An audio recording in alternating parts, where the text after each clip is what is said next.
हम अक्सर सोचते हैं कि यदि हम बहुत चालाकी से काम लें तो हम काम से भी बच सकते हैं और उस काम के नतीजे भी बहुत अच्छे होते हैं। पर हद से ज़्यादा चालाकी बहुत नुकसान करवा देती है। इसके बारे में भी सोचना चाहिए।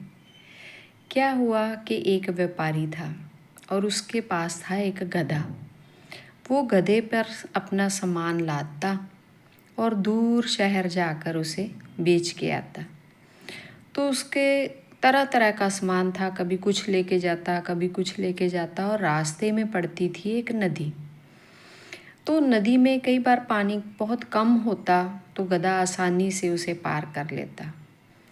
पर बारिश के मौसम में पानी बढ़ जाता तो बहुत सावधानी से वो व्यापारी अपने गधे को नदी पार करवाता। तो ऐसा ही अब हुआ। अब गधे ने लेके जाना था नमक। उस पर नमक लदा हुआ था।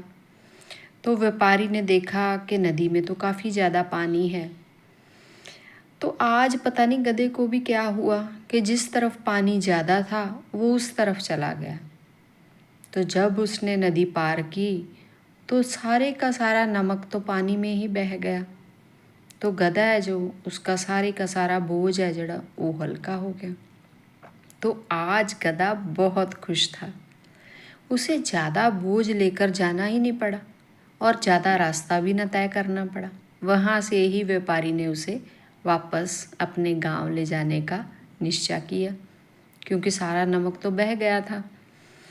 तो अब क्या हुआ कि गधे को ये शरारत सूझ गई कि जब भी सामान उस पर लादा जाता तो वो यही सोचता कि जब पानी जिस तरफ ज़्यादा होगा ना, मैं उस तरफ से ही जाऊंगा, क्योंकि सारे का सारा सामान पानी में बह जाएगा और मुझे ज़्यादा दूर तक ज़्यादा सामान, ज़्यादा बोझ है जो वो लेकर जाना ही नहीं पड़ेगा। तो मैं तो खुश रहूँगा और वो व्यापारी मुझे वहीं से वापस ले आएगा। अब धीरे धीरे व्यापारी को भी समझ में आने लगा कि गधा करता है शरारत। तो उसने भी दिमाग लगाया। आज उसने रुई लेके जानी थी। गधे पर रुई लाद ली और जब वो गधा ऐसे ही मस्ती में पानी की तरफ गया तो रुई है जो पानी की वजह से बहुत भारी हो गई।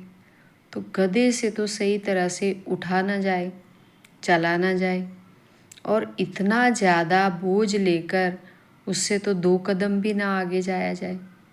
तो अब गधा हफ गया, उसका बुरा हाल हो गया इतने बोझ से।